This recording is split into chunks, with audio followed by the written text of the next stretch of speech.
The rapid growth of the gaming industry has made creating a great game more expensive than ever, sometimes costing tens or even hundreds of millions of dollars, with massive productions featuring famous actors and huge marketing campaigns.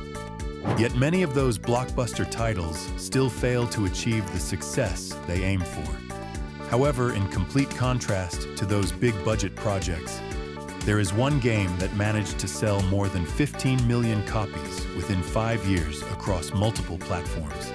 A game that helped its creator appear in Forbes magazine. A game that even had its own tournament with a $40,000 prize pool. And most importantly, a game created entirely by a single person. And the subject of today's video is none other than Eric Barone and the journey behind the creation of Stardew Valley.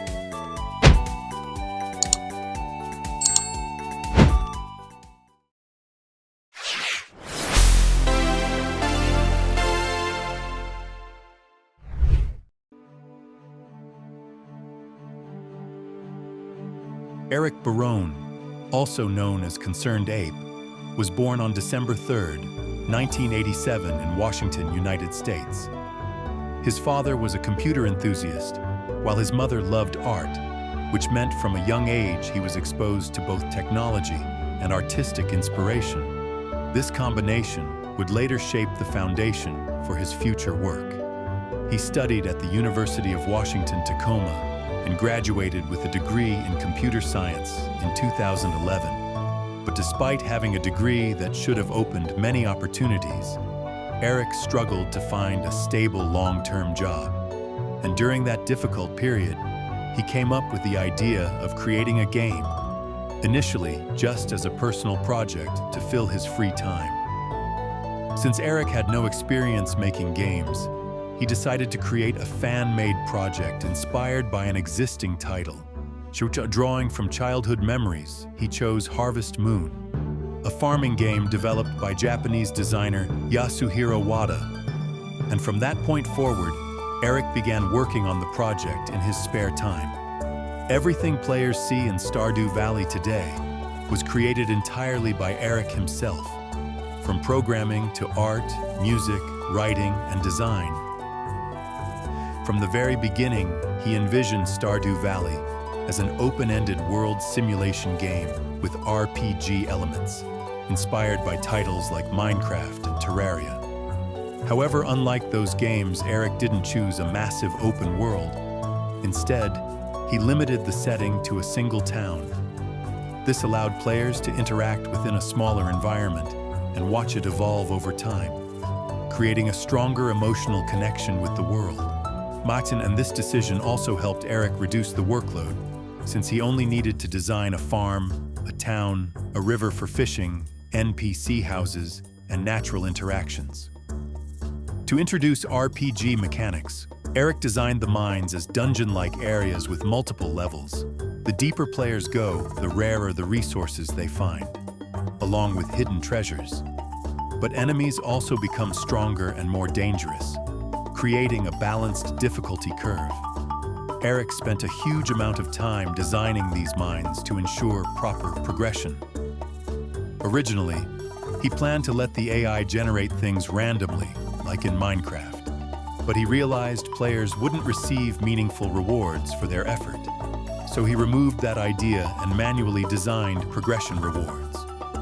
Gradually, the mining system became balanced and aligned with his original vision. He also introduced minerals used for upgrading tools, and in later updates, this system expanded to include special modifiers for weapons. Since farming is the core of the game, planting crops and raising animals became one of the most heavily developed features. Eric even asked his girlfriend, who had knowledge of plants, to help refine the system. Nearly 100 crops were created and divided across 4 seasons.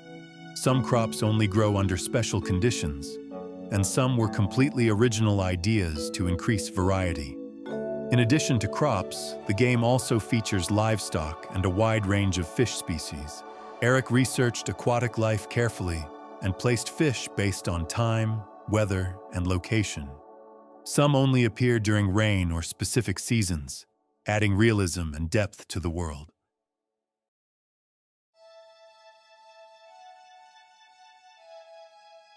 Stardew Valley is designed as a free-form experience where players essentially write their own story in the town. Although that was the original idea, Eric felt players needed more structured goals to fully enjoy the game. So he designed bundles divided into different themed categories. And every time a bundle is completed, players receive rewards. To support this idea, Eric created the lore of the community center, a building that was once a place where townspeople gathered and enjoyed life together. But after the town became disconnected from the outside world, the building gradually fell into ruin. The player's mission is to complete bundles created by forest spirits and restore this symbol of the town. But Eric didn't stop there. He also added an opposing force to the main storyline. A commercial corporation called Joja, this company moves into Stardew Valley and offers services to improve the town, fundamentally similar to the community center bundles. But instead of collecting crops, fish, and materials, players can simply pay money. Eric wanted players to choose their own path, decide how Stardew Valley evolves, and shape how the townspeople view them. Every decision changes the town in different ways, and the final outcome depends entirely on the player's experience. Outside of the main storyline, each NPC has their own personal story. These are revealed through heart events. To unlock these scenes, players must build relationships represented by heart levels. Once certain thresholds are reached, players encounter the NPC in specific situations, and cutscenes play automatically, revealing their background and helping players understand the world more deeply. Eric also added dialogue choices when talking with NPCs. Initially, these choices don't affect relationships much, but as relationships grow further, responses can increase or decrease heart points. Some characters are marked as single, meaning players can date them, eventually marry them, and even start a family. This feature was something Eric particularly loved and wanted to include, because he enjoyed the idea of interacting deeply with townspeople, something he rarely experienced in games when he was younger.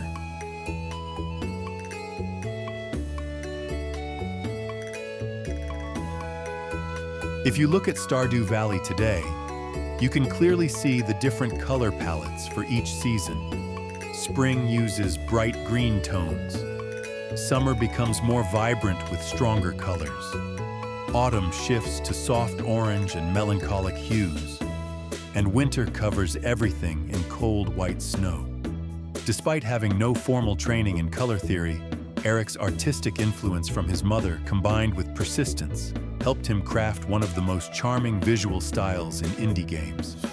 For character sprites, Eric used 2D pixel art, something he initially had no experience with. He often redrew characters multiple times before finalizing them. At one point, he created NPCs with 4 different facial expressions, scanned them, colored them, then scrapped everything and started over, repeating the process 6 or 7 times. Thanks to this dedication, pixel art never became a limitation. Instead, it allowed NPCs to express emotions clearly. Comparing early builds from 2012 to the final release shows dramatic improvement, highlighting years of persistence.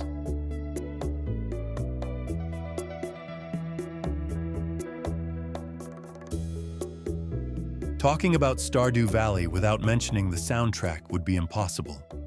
Eric composed the entire soundtrack himself using FL Studio. He had some musical experience in high school, which made learning instruments easier. Before composing, he would list and simulate instrument sounds, then place notes into a sequencer to build tracks. Each song had to match the atmosphere of the game. Spring represents hope, summer energy, autumn sadness, and winter loneliness. He used piano, strings, harp, and flute to bring nature to life.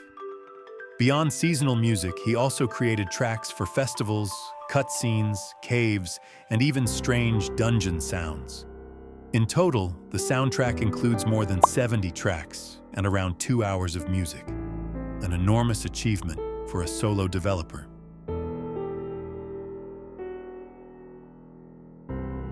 As development progressed, Eric began dedicating all his time to Stardew Valley. After receiving positive feedback from early previews, he decided not to release a beta version. Instead, he shared development updates regularly. He explained that releasing an unfinished game wouldn't fit Stardew Valley, comparing it to reading a novel missing chapters or visiting a museum with half-painted artwork. He wanted players to experience the game fully complete. However, Stardew Valley still needed a publisher to reach a wider audience.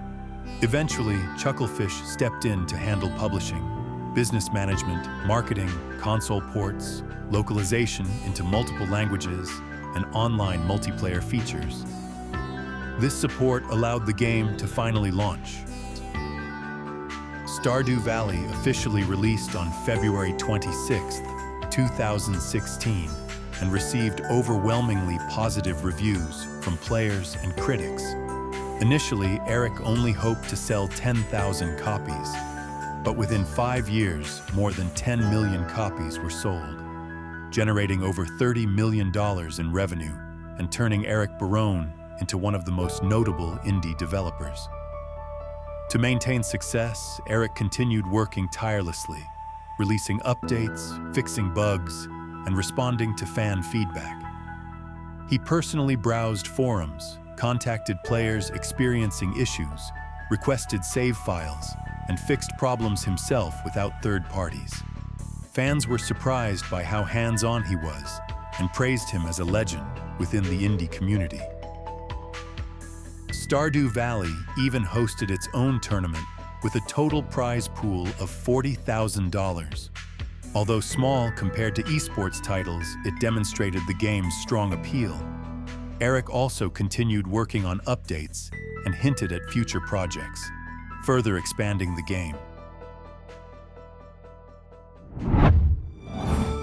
With everything achieved by a single developer, Stardew Valley became one of the most inspiring indie success stories in gaming, proving that passion and dedication can rival even the biggest productions. And while Eric Barone prepares for new adventures in the future, Stardew Valley remains a remarkable milestone. And that is the story behind its creation. Thanks for watching, and I'll see you in the next video.